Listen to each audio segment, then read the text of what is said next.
You are watching the press preview, a first look at what's on the front pages as they arrive. In the next half hour, we'll see what's making the headlines with the journalist and broadcaster Jenny Kleeman and the political editor of The Scottish Sun, Rachel Watson. So let's see what's on some of those front pages for you now. Well, the Metro leads with the question surrounding the BBC chairman, Richard Sharp's alleged involvement in Boris Johnson's personal finances before Mr Johnson recommended him for the role. Both men deny any wrongdoing. According to the Eye, energy companies are poised to respond to a possible government ban on the forcible installation of prepayment meters in people's homes by increasing their prices. The Star reports the boss of Tesco has criticised food firms for charging too much for household essentials. The Mail is unhappy at new findings showing that a majority of households receive more financial support from the government than they pay in tax. The Guardian has seen figures suggesting that the UK government won't reach its target of generating £1 trillion a year from exports until 2035, some 15 years after the target date set by David Cameron a decade ago. And The Sun leads with what it calls a pay war between the judges on the TV show Britain's Got Talent. And a reminder that by scanning the QR code you'll see on screen during the programme, you can check out the front pages of tomorrow's newspapers while you watch us.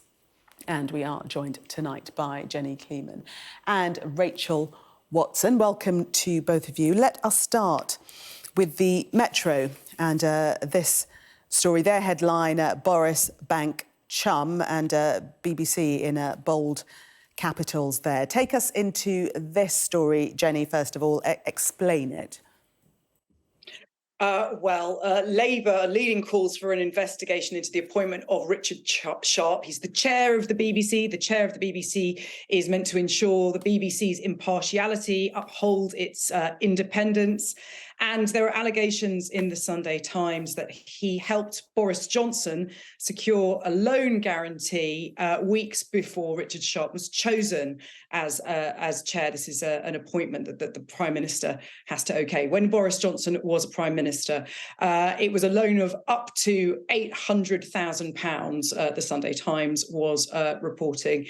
And the question is, was the BBC job given to Richard Sharp as to return a favour to a mate who helped dig Boris Johnson out of a financial hole? Richard Sharp has no editorial experience. He doesn't have experience in journalism or in programme making. He was a big donor to the Conservative Party. But, you know, the role of BBC chair has always been a political appointment. Chris Patten, who was also former chair of the Conservative Party, was once BBC chairman. So it's not unusual that somebody in his position with links to the government would be appointed in the role as BBC chair. Richard Sharp says he's done nothing wrong, and so does Boris Johnson. Richard Sharp's denied a conflict of interest, but his involvement in maybe helping Boris Johnson secure what is reportedly a really massive loan wasn't disclosed when the panel was deciding who should be BBC chair. And it does smell quite fishy. It's the sort of thing that a few years ago would attract a lot of attention. But I fear that after years of Boris Johnson's government, when we were just used to the kind of smell of dodginess around his dealings and the idea that maybe he was getting help from very wealthy people and people might be getting things in return. Stories like this don't really surprise people. Of course, both sides have, of course, said that they've done nothing wrong, but it is an eye-popping story. Yes, and Boris Johnson last night via a spokesperson saying that there was a dinner in which Richard Sharp was in attendance and the Canadian businessman, the distant relative actually of Boris Johnson, but finances were never discussed, Rachel. Yeah, and I think part of the problem here, as Jenny touched on it, is the perception around this and the lack of transparency around the whole situation and the fact that there wasn't a disclosure at the time decisions were made, announcements were made. And that is a real headache for the Prime Minister now, because Boris Johnson is still an MP. He's still there despite no longer being Prime Minister. And there are questions to answer about, looking back on that role, but currently too. And I think this is, as we said, both men deny any wrongdoing at all. And, if that is the case, there is still this kind of issue around it, and the fact that actually it looks bad, and the perception of, the cost of living crisis, people struggling all across the country, and the huge sums of money potentially involved in this. And again, this kind of cronyism, claims around that we've heard repeatedly around the Tories for the last year or so now, with COVID contracts. And then this questions again, and Labour and the SNP obviously calling for investigations. They want transparency. And I think there's legitimate points there around the fact that this has come out now, so long after a process when the revelations could have been made at the time, should there have been some disclosures from either party at the time Richard Sharp was appointed. And I think that is now one of the big problems, and a problem that the Conservatives have kind of let themselves walk into time and time again with problems, rather than just it coming up, people talking about it, and then being able to move on from it. We get put in this kind of circle of scandal after scandal after scandal, or potential scandal after scandal, and a lack of just dealing with the problem at the time, or speaking up at the time. And that's what seems to be going on here as well. And Jenny, this at a time when Nadeem Zahawi's tax affairs are still making the front pages of the newspapers. The Guardian saying that his political future appears to be under increasing threat tonight again. Yes, well, I think in any other era he would be in disgrace and he would resign. But I do think we have lost our sense of honour and proportion after so many years of a Boris Johnson government. I watched a bit of Sophie Ridge's interview with James Cleverly today. It was quite remarkable, where he was saying he couldn't provide any more details on Nadeem Zahawi's tax affairs as he had been busy over the weekend. If we recap on this, this is somebody who was Chancellor over the summer, who quite possibly, when he was Chancellor, was negotiating a settlement with HMRC for £3 million that he owed. There was £27 million that he received that he didn't pay tax on. He says he forgot to pay tax on it and that it was an honest mistake. But there are so many questions raised in all of this. The biggest of all should be, why should we pay our taxes if ministers are avoiding it or able to forget about it and get, and not face proper sanctions? If somebody who was Chancellor over the summer is able to get into this kind of position, why should any of us be diligent about filing our tax returns correctly? The hypocrisy of this is terrible. And, if somebody was avoiding tax when he was Chancellor, this is incredibly big news. He's Conservative chair. The big thing in all of this, and also this also is relevant to the question of the BBC chair and Boris Johnson, is that Labour's attack line on Rishi Sunak is that he is weak and that he cannot pull his ministers into line, that people will stay in post. He can't criticise Boris Johnson because Boris Johnson has so many supporters still within his party, within his parliamentary party. He can't criticise Nadeem Zahawi. The question is, when did he know? The Prime Minister said last week that he only found out when anybody else did, but he did appoint him a cabinet minister. Supposedly, Nadeem Zahawi was trying to settle this with HMRC in the summer. So this doesn't look good for the Prime Minister, considering that we know that the Labour Party is just going to attack him over and over again on the idea that he stood outside 10 Downing Street on the day that he walked in, claiming that he was going to be a Prime Minister of integrity, but he maybe does not have the strength within his party to do the right thing when it comes to the smell of sleaze and corruption. Yes, and Rachel, Labour directing their attack towards demanding if the Prime Minister can explain if he knew about the issue when he appointed Nadeem Zahawi to the Cabinet. And interesting, just on the bottom of the Metro, that line, a Chancellor who didn't know how to do his tax return. It's embarrassing, to say the least. Yes, it is incredibly embarrassing. And again, a huge problem for the Conservative Party and the Prime Minister, because again, we are talking about issues within the party and issues that relate to ministers, people who are in these positions of power. And as was mentioned, he was Chancellor over the summer. And there's a number of questions here, obviously to be directed at the Prime Minister. When did he find out? Were appointments made when he already had knowledge of this?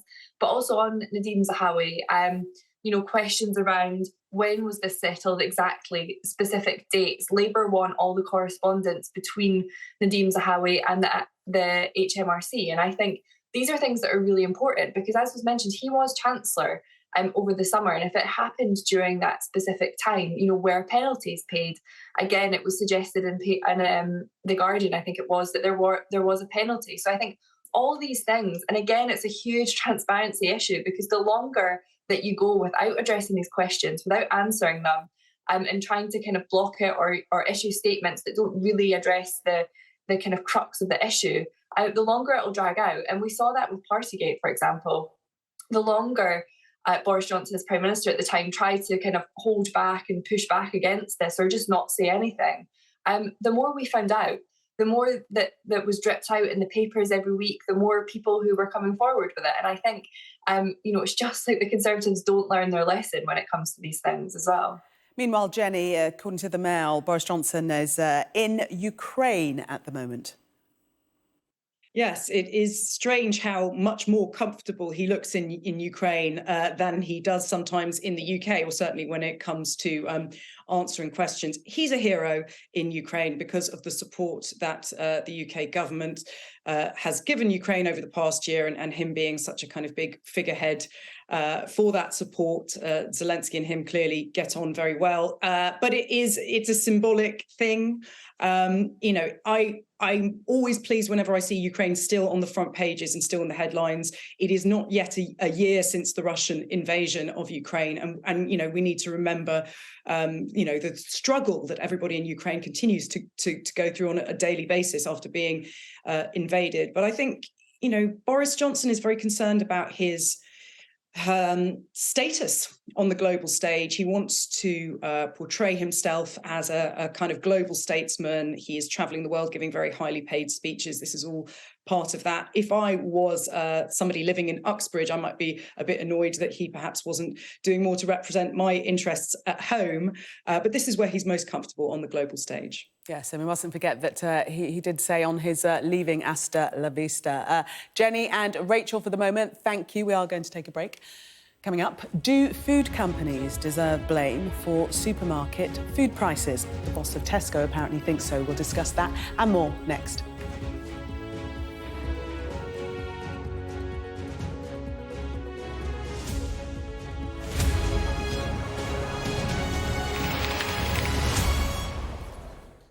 You're watching the press preview. Still with me, Jenny Kleeman and Rachel Watson, or they will be. There they are. Let's have a look at the Eye and this story about the energy firms seemingly hitting back at the business secretary ordering companies to stop forcibly installing prepayment meters. They're saying as a result, they will have to put the prices up. Rachel. Yeah, I think this is a story that doesn't look, particularly good for energy companies. We are still in this cost of living crisis. There doesn't look to be really any end, even when you look for those stories that might suggest that, the cost of living crisis and inflation a recession might not be as long as expected. There's not much positive news out there about the economy and the impact that has on people's lives. And I think, as you say, this story is talking about energy companies hitting back at the business secretary who is ordering them to stop forcibly installing prepaid meters for people who have been unable to afford their energy bills. And they're warning that if they don't do this, people will go into debt. There will be huge debt bills that are stacked up for people, and leading to concern that they would then have to put their prices up for other people. And I think, as I said, we're still in this cost of living crisis. We know that the support for energy bills across the country is going to change. That's not going to be at the levels that it has been over the last few months. The cap on energy bills is going to rise again. And people are already worried about that. You talk to people who are struggling. We've just come out of the Christmas period. It is very cold at the moment. So people have tried not to put their heating on, but that's unsustainable. You can't live without your heating in so many parts of the country when it's this cold. We know the weather is going to get colder. So it's a real worry for people. And I think this is a particularly bad look when you think that if you install prepaid meters and people can't afford it, they have no power. And that's a huge issue for families up and down the country. But Jenny, on the other side of the argument, the energy firms do have a point that if these prepayment meters aren't installed, that the debts will soar. Yes, but we know that these energy companies are experiencing record profits at the moment. And we also know that the sort of people who use prepayment meters, or that these meters will be installed in the homes of, they're the people who spend the greatest proportion of their income on heating. And, you know, this has been called disconnection by the back door. That's what this is. That's basically saying to the people who are most vulnerable, whose lives are most precarious, whose finances are most precarious, that they're going to have their energy cut off at a time when it's incredibly cold. So, you know, it does suggest that this is a kind of profiteering, really. Of course, people have to pay for their energy, but for the people who can least afford it, you know, this kind of front page is going to be very worrying reading. And from energy prices to food prices, we look at the front page of The Star, and the Tesco boss is saying that food firms are charging too much there as well, Rachel. Yes, this came from an interview this morning that the chairman of Tesco, John Allen, done, where he suggested that some food firms may be using inflation as a way to, or as an excuse to hike prices further than is necessary. And, you know, we've just spoken about the price of energy and people struggling, vulnerable households struggling with that. We're also, it's really remarkable how much prices in shops are going up.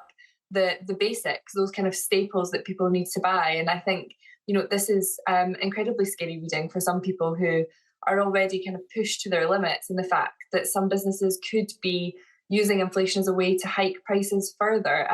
I think that was a really stark revelation this morning, and a really concerning comments, actually. And he spoke about how Tesco were looking to identify this as closely as possible. They have a team of people who are looking to try and identify if this is happening and ways to stop it, because you know, they're on the front line. They will be seeing customers who are struggling, and I think it makes for scary reading, actually. Yeah, and again, the Tesco boss, John Allen, saying that the food firms are simply greedy because they're making huge profits, Jenny. Yes, and also we know that when inflation slows or stops, the prices are not actually going to go down. That's the thing. They're just going to stop going up. So the idea that food companies are going to be profiteering at a time when we're all feeling the pinch so much is particularly depressing, I think. Let's just quickly round off with the Metro. Is there better economic news around the corner, Rachel? Yeah, so it makes it feel like that when you read this story in the Metro at first, that the recession won't be as long as some economic experts have suggested, but they do talk about it being twice as bad. So there's the salt there, there's that pinch of salt and the tiniest little bit of hope potentially that although it's going to be twice as bad, double as bad as what some people had previously forecasted, the recession won't last quite as long. So, you know, you look for some good news, but it's balanced out with the bad too. Jenny, very quickly, do we take any comfort from that? I have to say, I took comfort from the headline, and then I read the first line of this piece. Recession will be twice as bad as economists predict. And if we're meant to feel happy by an article like that, then I feel very sorry for us. And I feel very sorry. I think we'll feel happy if we just read the headline and stop there. Jenny and Rachel, for the moment, thank you.